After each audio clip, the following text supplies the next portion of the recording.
You've seen the movie. Tom Cruise flashing that million-dollar smile, dodging danger, and charming the kingpins. American Made made Barry Seal look like a happy-go-lucky cowboy caught in the middle. Forget the movie. The movie was the Disney version. The real Barry Seal wasn't a charming rogue. He was the connective tissue binding the biggest criminal organizations and the most powerful intelligence agencies on the planet. At one point in the mid-80s, this one guy, this fat, unassuming pilot from Baton Rouge, was simultaneously working for the Medellín Syndicate, the DEA, and the CIA. He was importing literal tons of product into the US, while simultaneously running hardware to anti-communist rebels in Nicaragua on the taxpayer's dime. He was the only man on Earth getting paychecks from Pablo Escobar and Uncle Sam in the same week. The risks were lethal. The tension was unbearable. But the reward? We're talking about a guy who made so much cash, he literally ran out of places to bury it. This isn't Hollywood. This is the insane, adrenaline-soaked true story of the man who played every side against the middle. Buckle up. Barry Seal started out squeaky clean. He was a prodigy, one of the youngest pilots ever certified to fly a 747 for TWA. He had the golden ticket, a six-figure salary, prestige, the whole 9 yards. But Barry got bored. Routine was kryptonite to this guy. In 1972, he gets busted trying to transport 7 tons of plastic ordnance into Mexico to arm anti-Castro Cubans. TWA kicks him to the curb. He's blacklisted.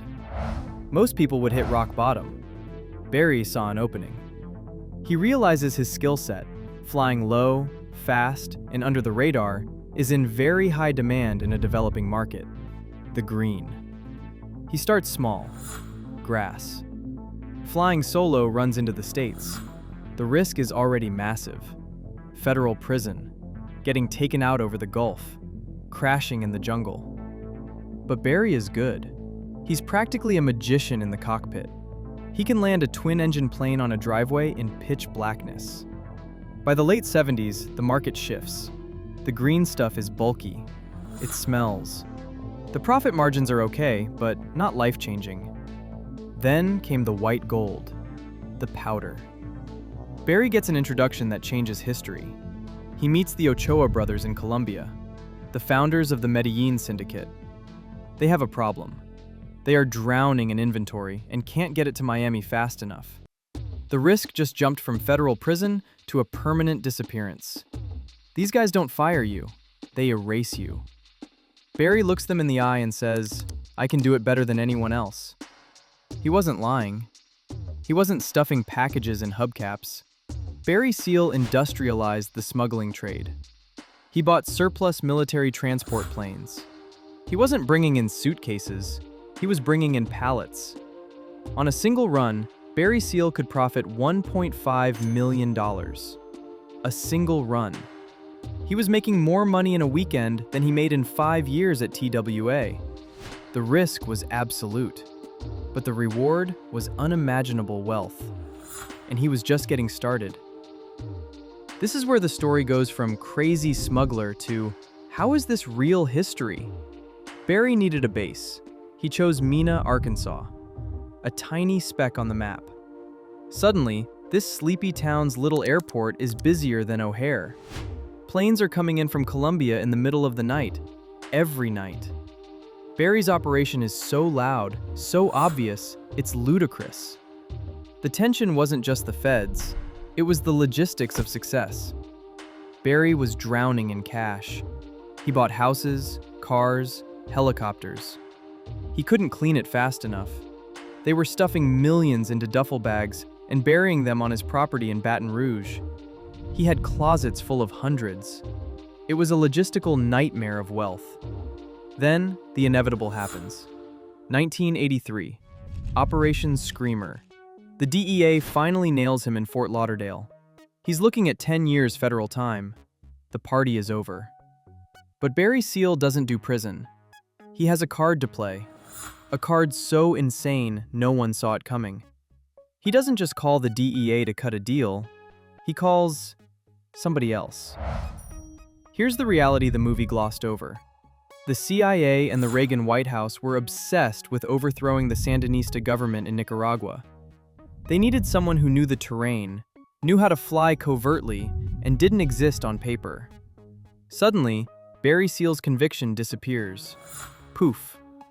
A judge reduces his sentence to probation. Why? Because Barry just became the ultimate double agent. The tension now is stratospheric. If the syndicate knows he flipped, he's done. If the CIA knows he's still moving product on the side, he's prison-bound. His mission? Fly down to Nicaragua. Drop off supply for the Contra rebels fighting the communists. The CIA loves him.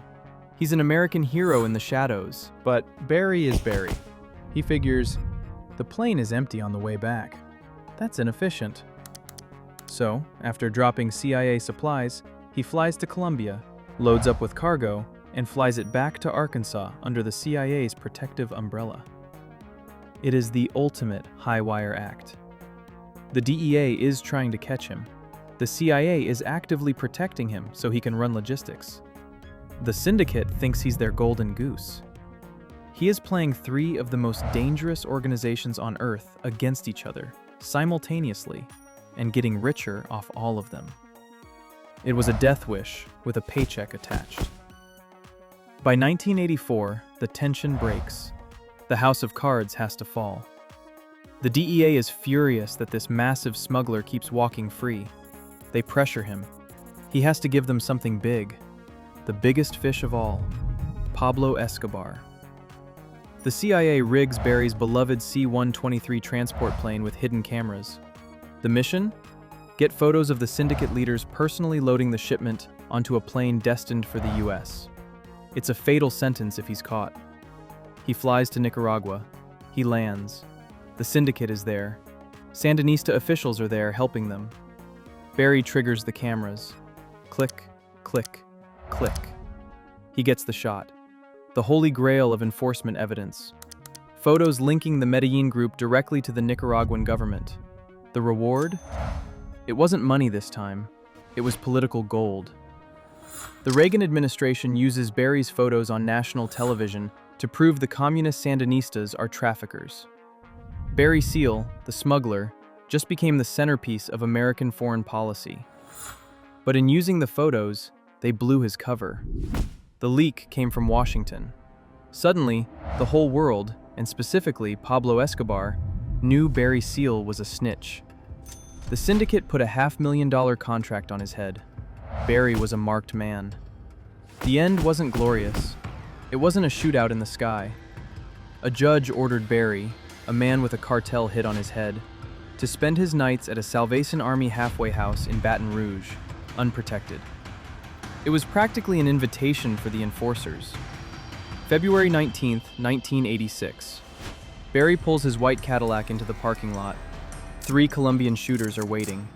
2 MAC-10s, 1.38 caliber. It was over in seconds. The man who cheated for a decade was neutralized in a parking lot. They made a fun movie about him. But the real Barry Seal wasn't just an American-made character. He was a creation of American greed, American intelligence, and the American appetite for contraband. He rode the tiger longer and harder than anyone else in history, and in the end, the tiger ate him.